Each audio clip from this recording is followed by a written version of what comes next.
사도행전 1장 8절 말씀. 네, 사도행전 1장 8절 말씀. 셀 모임지에 돼 있습니다, 여러분. 성경책을 가지고 오시고요. 혹시 없는 친구들은 셀 모임지를 활용하셔도 좋습니다. 자, 한 목소리로 우리 다 같이 읽어보겠습니다. 준비 시작. 다만 성령이 너희에게 오시면 너희는 권능을 받아 예루살렘과 온 유대와 사마리아와 그리고 땅끝까지 가서 내 증인이 될 것이다. 사도행전 1장 8절 말씀. 아멘. 자, 오늘은 목격자들이라는 제목을 가지고 여러분들과 함께 말씀을 나누도록 하겠습니다. 여러분, 운전을 하고 다니다 보면 목사님은요, 이런 게 자주 보여요. 이런 현수막입니다. 목격자를 찾습니다 라는 현수막이에요. 자, 여러분 본 적 있나요? 한 번도 본 적 없어요? 목격자를 찾습니다 라고 하는, 우리 교회 옆에 보면 이런 거 있어요. 가끔씩 실종자도 찾기도 하고요, 뺑소니를 목격한 사람 찾고요, 많은 목격자들을 찾는 것을 볼 수 있습니다. 세상에는 수많은 사건과 사고가 일어나기 때문인데요, CCTV가 정말 많아요. 여러분, 우리 지금 이 공간에는 CCTV가 있는 거 아시나요? 몰랐다는 듯이 반응하는 것 같은데 저기 뒤에 있습니다. 여러분들이 어떻게 예배를 드리는지도 보고 있고, 어떤 행동을 하는지, 혹시 고급하고 있는지 아는지, 그런 것들도 다 찍히고 있어요. 그런데 여러분, CCTV가 많지만 그 많은 것들을 담지 못하기 때문에, 그래서 목격자를 찾습니다라고 사람을 찾기도 합니다. 왜냐하면 그 사건의 정황을 알고 싶기 때문이죠. 그 당시의 진실을 알고 있는 그 목격자를 찾는 거예요. 목사님은 그래서 목격자를 찾습니다 이런 거 볼 때마다 저는 어렸을 때 봤던 이런 만화가 떠올라요. 원티드 루피 해서 가지고 맨날 이런 현상 수배하는 것 같이 사람이 나와 있고, 마치 이런 것처럼 이 친구를 찾는 사람, 이 사람을 찾습니다라는 것을 많이 보게 됩니다.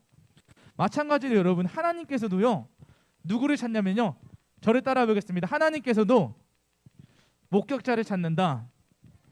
네, 물론 여러분, 하나님이 찾으시는 목격자는 사건과 사고를 진술하기 위한 사람이 아닙니다.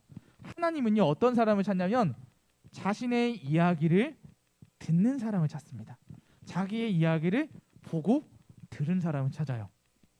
왜냐하면 하나님은 자신의 이야기를 듣고 본 사람들을 통하여서 그 복음을 전파하시기 때문이에요.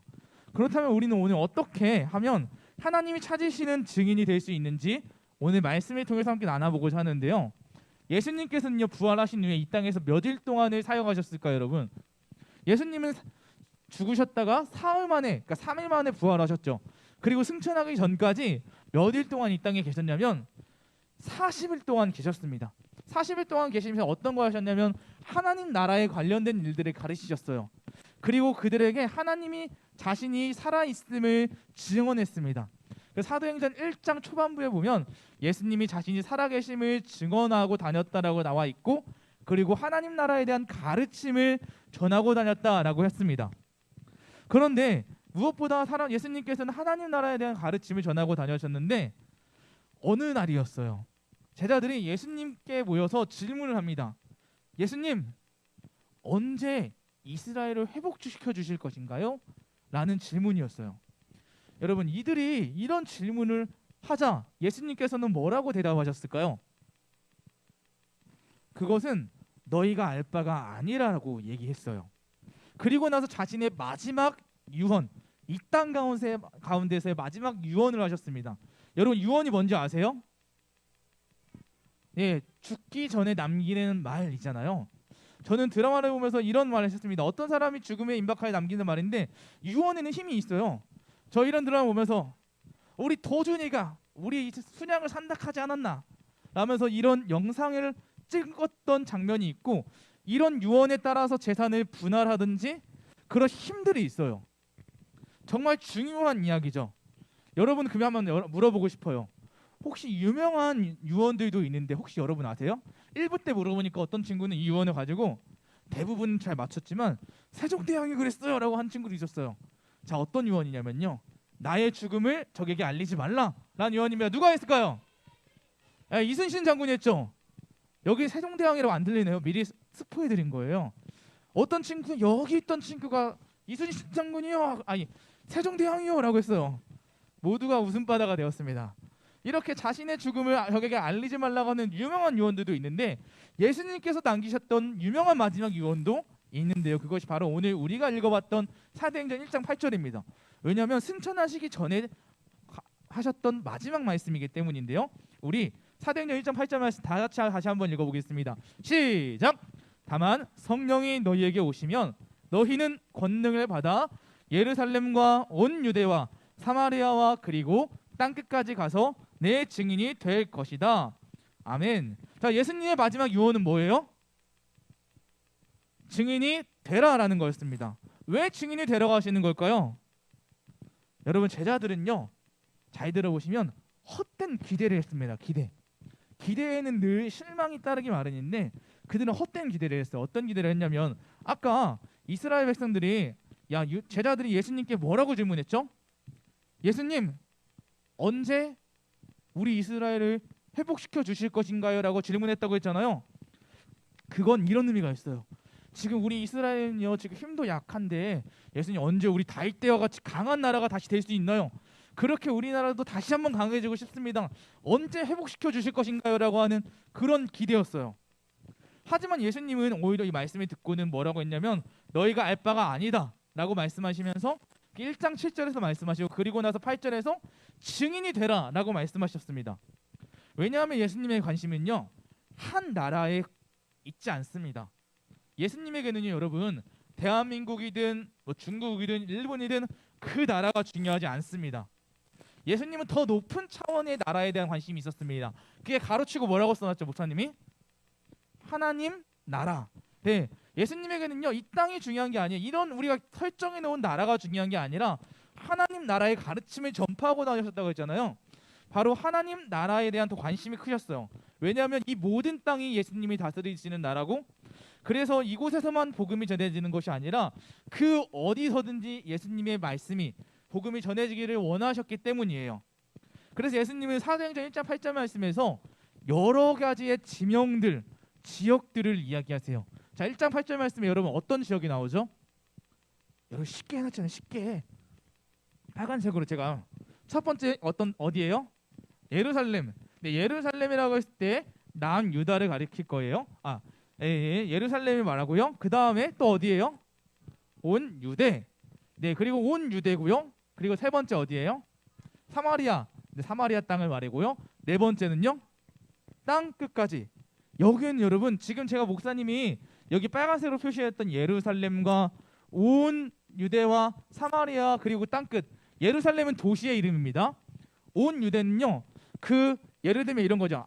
예루살렘은 서울이라고 칠 수 있고, 온 유대는 예를 들면 우리 남한 대한민국이라 할 수 있고, 그리고 사마리아 그러면은 이제 쉽게 표현해서 그냥 북한이라고 표현할 수도 있을 것 같고요. 땅 끝은 모든 곳을 가리키는 거예요. 특징이 뭐예요? 큰 데서 작은 데 말하여 점점 더 커지나요? 점점 더 커지고 있습니다. 여기 특징이 있다면 저는 마치 특징이 이런 향수와 같이 생각이 났어요. 여러분, 이 향기를 딱 뿌리면 이게 어떻게 되나요? 점점 더 퍼지는, 네, 그 효과가 있죠.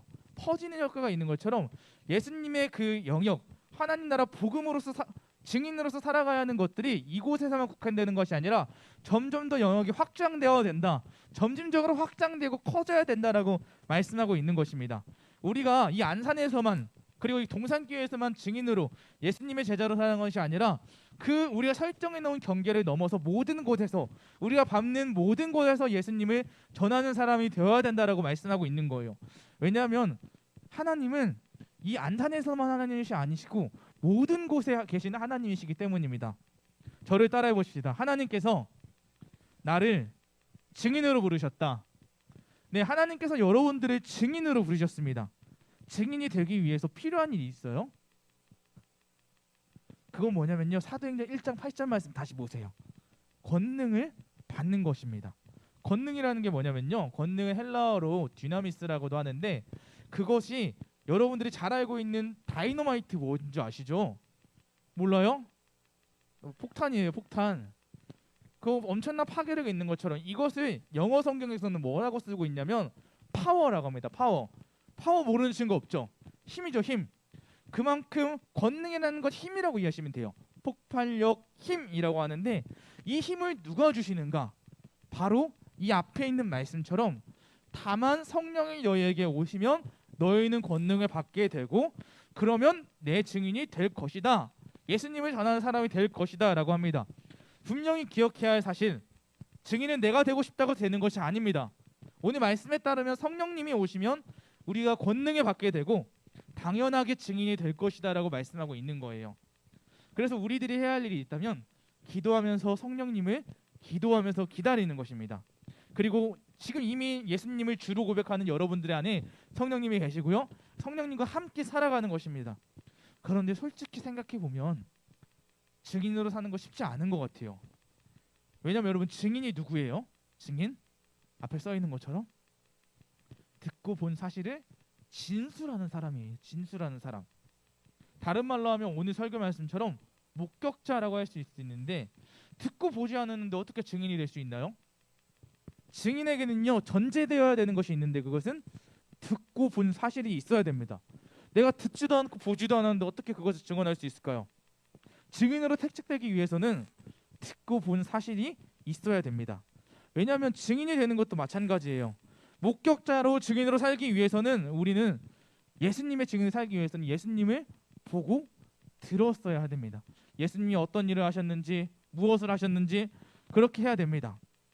왜냐하면 예수님이 함께 하시지 않으면 성령님이 함께 하시지 않으면 우리는 그것은 우리의 이야기가 되지 않기 때문이에요. 이제 말씀을 마치려고 해요. 전 여러분들에게 설교 마치면서 질문하고 싶었어요. 이 질문이에요. 우리는 예수님을 듣고 본 적이 있는가? 네, 여러분 예수님을 들어본 적 있으세요? 네, 지금도 듣고 계시죠? 제가 오늘 예수님의 말씀을 전하고 있잖아요. 이 성경을 통해서 또 많이 보고 있습니다. 여러분 이 성경이 거짓이라면 제가 왜 말씀을 전할까요? 계속해서 어떻게 꾸며내야 되고 많은 고민들을 해야겠죠. 성경은 사실을 기반으로 쓰여 있고요. 이 성경에는 수많은 사람들이 나옵니다. 그 사람들은 예수님이 하셨던 일을 증언하기 위해 증인으로 살아갔던 사람들이 정말 많이 있어요. 수많은 증인들이 있는데 그 중에서 한 명을 소개한다면 그 사람은 바울인데요. 바울은 복음을 전하기 위해 26만 킬로라는 거리를 걸었다고 합니다. 물론 배를 탔던 적도 있어요. 사도 바울이 전도 여행을 했던 그 거리를 재봤더니 26만 킬로래요. 어떤 거리인지 여러분 가늠이 안 잡히시죠? 어느 정도인지. 그 지구를 뚜그렇게 한 바퀴 돌면 그것이 4만 킬로래요. 크게. 전 세계 일주 이게 둘레로만 돌면. 그러면 여러분 계산해 보시죠. 바울은 지구를 몇 바퀴 돌았을까요? 틀렸으면 웃음바라가 될 뻔했는데 맞췄네요. 6바퀴 반을 돌았습니다. 그는 이 예수님을 증언하기 위해서 6바퀴 반을 돌았고요. 근데 그 증언하는데도 정말 여러 가지 어려움들이 있었어요. 유대인들을 공격하기도 하고 또 가끔은 태풍을 유라굴라 만나기도 하고 자신들을 공격하는 사람들도 있었는데 그럼에도 불구하고 그가 예수님을 계속해서 전했던 이유는 무엇 때문이었을까요? 예수님 믿기 때문에, 자기가 보고 들은 게 있기 때문에, 사실이기 때문에, 목격자이기 때문이에요. 그는 자기가 듣고 본 것을 전한 것뿐입니다. 바로 그게 증인입니다. 증인은 자기가 보고 들은 것을 말하는 사람이라고 했잖아요. 저는 여러분들이 예수님을 계속해서 듣고 본 사실들을 전하면 좋겠습니다. 근데 안타까운 것이 있다면, 목사님 저는 들은 게 없어요. 저는 믿어지지가 않아요.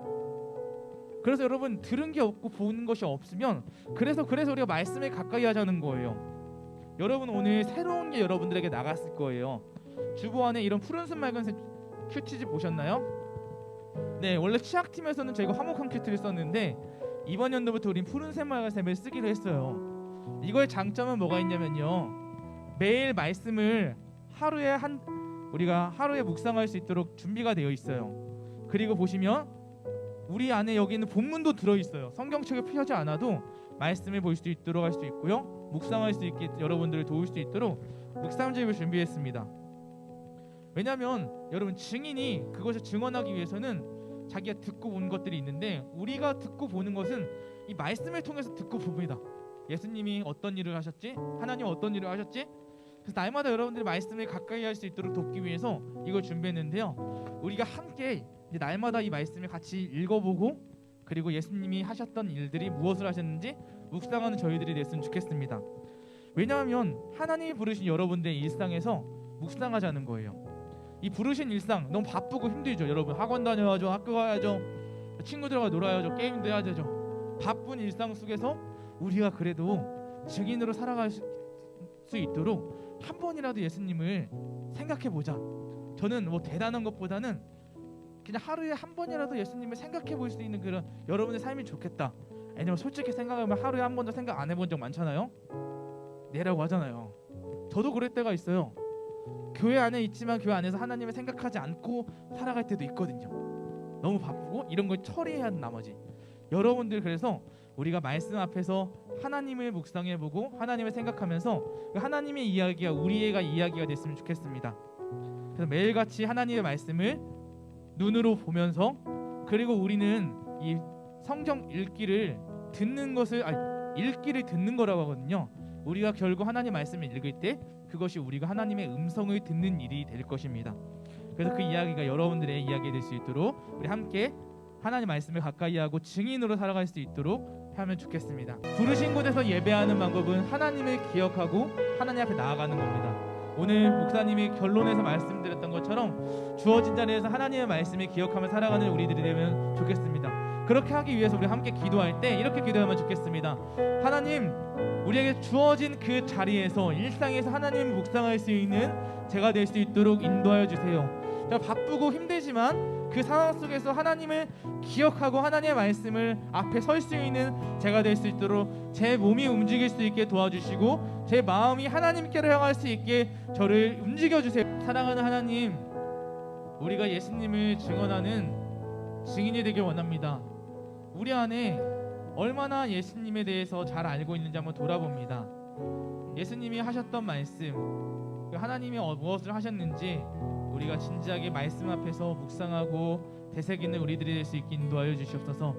지금 비록 우리 안에 아는 것이 많이 없고 부족할 수 있지만 우리가 날마다 하나님 말씀 앞에 쓰면서 그 습관을 통하여서 하나님을 가까이 하고 그 어디 있든지 무엇을 하든지 하나님을 증거하는 증인으로서의 목격자로서의 삶을 살아갈 수 있는 우리가 될 수 있도록 인도하여 주시옵소서.